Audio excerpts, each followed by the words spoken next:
Bismillahirrahmanirrahim. Assalamualaikum warahmatullahi wabarakatuh. Naso Arif Bakuama di sini di Toiba TV di hari Jumat tanggal 17 Januari 2025. Saudara-saudara, saya yakin di pesawat handphone Anda sudah otomatis muncul aplikasi yang bernama Gemini. Di situ adalah aplikasi yang boleh saja kita bertanya apa saja dan Gemini akan memberikan jawabannya. Jawaban itu tentu saja muncul diambil dari semua data yang pernah terupload di dalam internet. Saya juga yakin di aplikasi perpesanan yang ada di handphone Anda yang bernama WhatsApp. Di situ juga secara otomatis muncul fasilitas yang namanya Tanya Meta AI atau Cari. Nah, saudara-saudara, fasilitas itu ya mirip-mirip dengan mesin pencari di Google ya.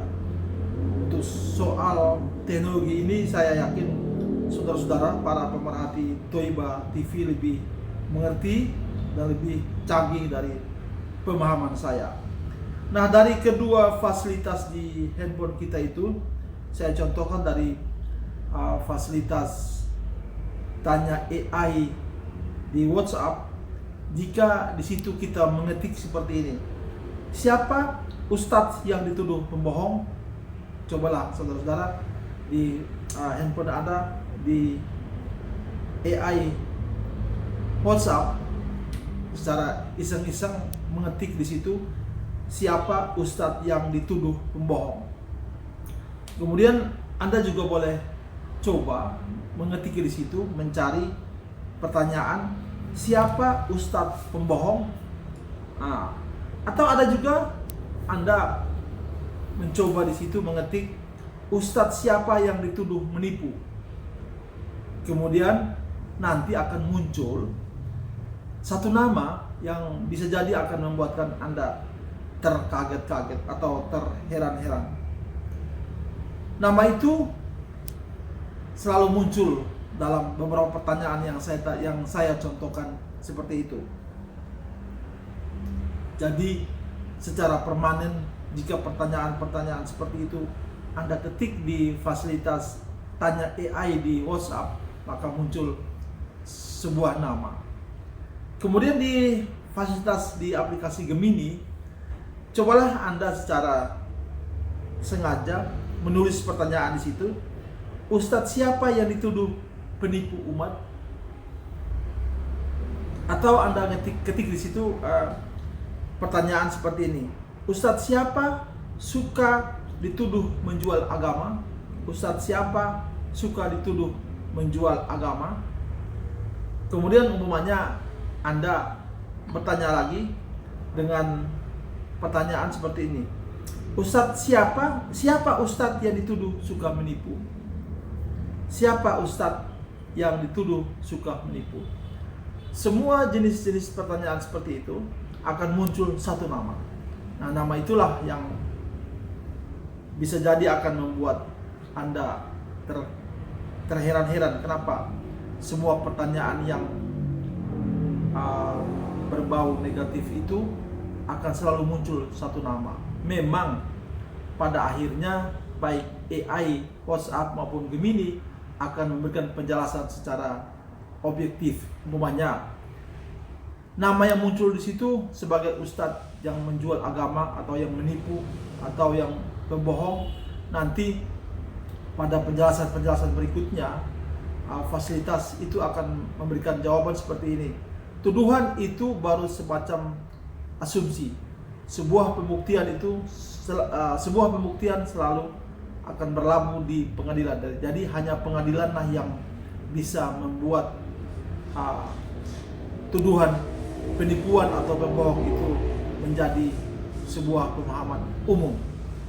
Sangat objektif sekali jika kita membaca apa yang disampaikan atau dijelaskan dalam kedua fasilitas di handphone kita itu. Saudara-saudara, kini kita bicara soal Yusuf Mansur. Yusuf Mansur juga nanti akan tercatat dalam sejarah bahwa dia adalah satu-satunya orang yang punya nama besar, punya keterkenalan yang sangat luar biasa, punya nama yang selalu disebutkan oleh media massa, selalu dekat dengan wartawan, dengan media massa dan lain sebagainya. Tetapi dia juga adalah orang yang berperkara dengan ibu rumah tangga, dengan karyawannya sendiri, dengan orang-orang miskin dan lain sebagainya. Salah satu yang akan saya contohkan atau yang sering saya sampaikan di channel saya ini, bahwa Yusuf Mansur hari ini sedang berperkara melawan Ibu Ilis Siti Rahma. Ibu Ilis Siti Rahma ini adalah seorang ibu rumah tangga biasa yang tinggalnya di Bekasi. Ibu Ilis ini bukan orang siapa-siapa. Kalaupun dia dikenal, maka hanya dalam lingkungan RT dia saja. Kebetulan sekali suaminya ketika tahun 2009 lalu itu suka mendatangi Masjid Darussalam, Kota Wisata Cibubur. Situ dia selain menuntut ilmu dari berbagai ustadz situ, juga akhirnya bertemu dengan Yusuf Mansur yang kemudian mengajak jamaah di situ berinvestasi batubara, sehingga pada akhirnya tahun-tahun ini Ibu Ilis menggugat Yusuf Mansur, seorang ibu rumah tangga biasa, berperkara dengan Yusuf Mansur sampai ke Mahkamah Agung. Antara Ibu Ilis Siti Rahma dengan Yusuf Mansur ini, keduanya punya perbandingan yang sangat sekali timpang, jauh sekali antara seperti bumi dan langit. Seperti itu mungkin. Ibu Ilis hanya seorang ibu rumah tangga biasa, bersuamikan seorang pensiunan sebuah BUMN yang kepada kami mengaku bahwa mereka hidup secara terbatas. Mereka tidak punya mobil, juga rumahnya mereka tidak dikategorikan sebagai rumah mewah. Asal mereka dari Ciamis, Jawa Barat. Untuk kembali pulang ke kampung mereka saja itu mereka butuh banyak usaha dan banyak potensi. Sedangkan Yusuf Mansur itu selain dia dikenal luas, terkenal, dekat dengan pejabat-pejabat, dia juga seorang pengusaha yang super kaya raya. Rumah makan milik dia, Warung Steak and Shake, itu berada di hampir semua kota-kota besar di Indonesia. Dan selain bisnis rumah makan itu sendiri, Warung Steak and Shake, dia juga memiliki secara pribadi lahan tempat rumah makan itu berdiri.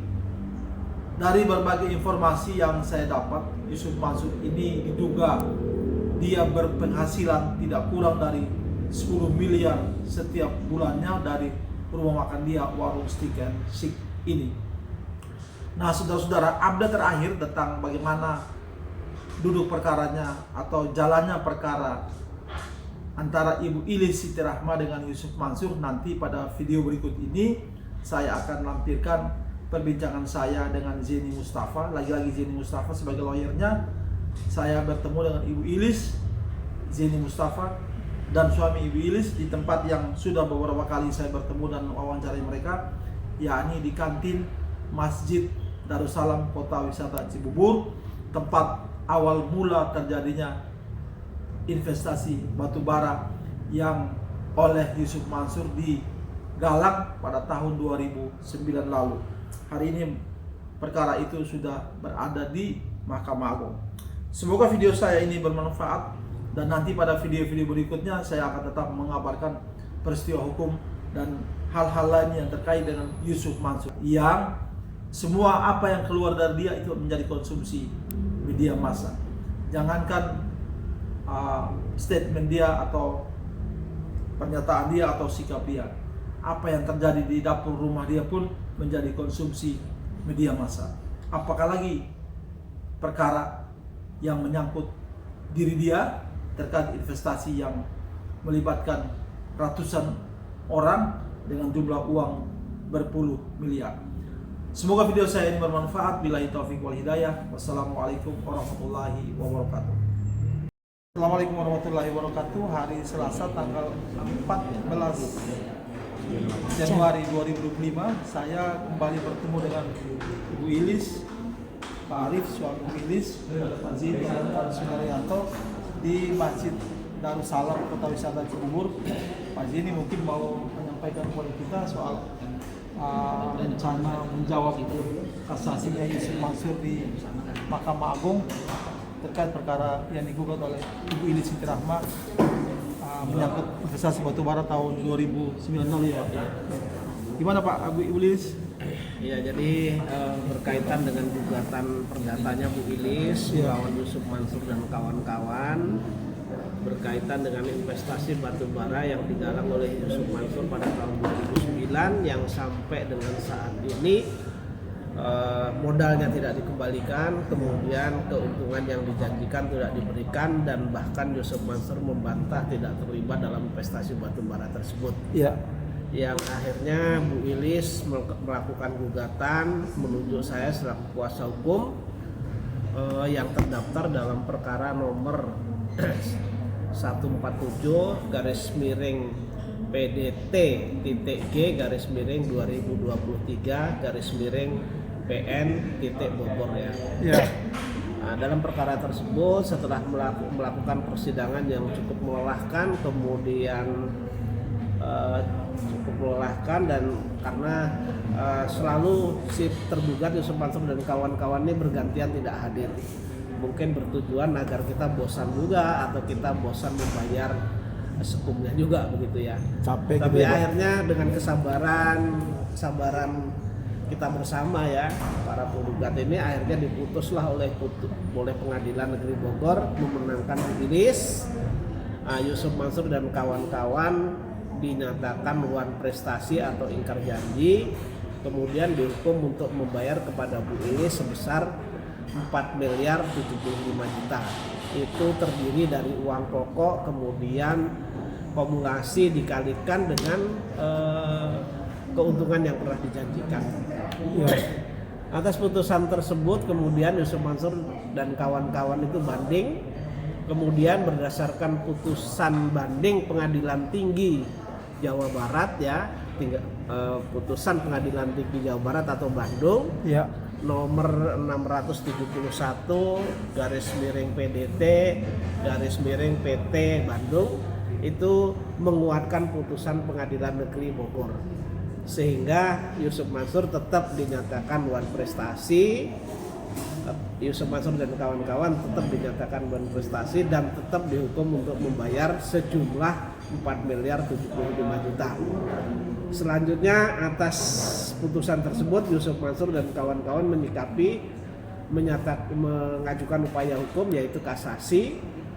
Kemudian mengajukan memori kasasi. Kemudian untuk menanggapi memori kasasi tersebut kami menyampaikan nantinya kontra memori kasasi yang hari ini ditandatangani surat kuasanya untuk Bu Ilis tetap masih menunjuk saya untuk mengkonter memori kasasi Yusuf Mansur dan kawan-kawan itu. Gitu.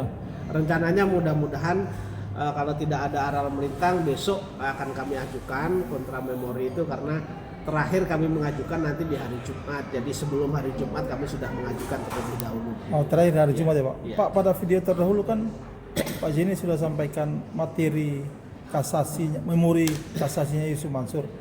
Kalau kontra memori kasasi dari Ibu Ilis bagaimana Pak?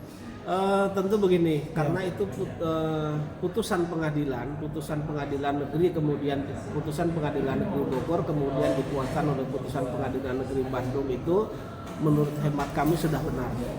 Sehingga sudah benar dan sesuai dengan ketentuan hukum yang berlaku, sehingga kami nanti paling hanya mempertegas bahwa putusan itu sudah benar, berlandaskan ketentuan hukum yang berlaku begitu. Itu yang kami perlu tegaskan, itu saja. Nggak ada alasan untuk menjawab keberatan dia dalam memori kasasi Pak? Ya itu menjawabnya, karena kan mereka menyatakan salah. Bahwa putusan pengadilan itu salah menurut mereka. Kami membenarkan, kemudian didukung oleh landasan hukum, itu aja. Jadi Bu Ilis sekarang bertarung lagi di Mahkamah Agung ya Bu ya? Nah, Pak, ada kalau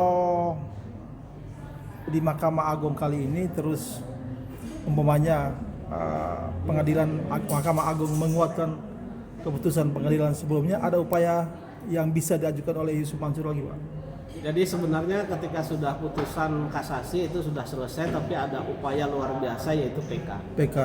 Ya, ya. Berarti masih ada satu lagi Iya. kesempatan untuk Iya. berperkara ya, Pak, di tingkat PK Iya. kembali ya. Artinya kalau umpamanya dimenangkan oleh mereka, Pak Jeni tetap PK. Oh, kalau mereka dimenangkan mereka positif buat mereka, negatif buat kami PK. PK gitu. Tapi kalau misalnya positif buat kami, negatif buat mereka, kita enggak. Kalau mereka PK, lawan tetap Pak. Tetap lawan, Ah. nggak masalah. Iya, kita doakan supaya Ibu Ilis, perjuangan Ibu Ilis yang dibantu oleh Pak Zeni dan Pak Sudaryanto ini berhasil sehingga Yusuf masuk tetap dihukum ya Pak, Iya, tetap dihukum. dengan membayar seperti yang pernah disebutkan itu. Oke, nanti besok Pak Zeni mendaftar menyerahkan kontra memori kasasi. kasasi. Ya nanti saya laporkan insya Allah kalau ada kesempatan. Terima kasih.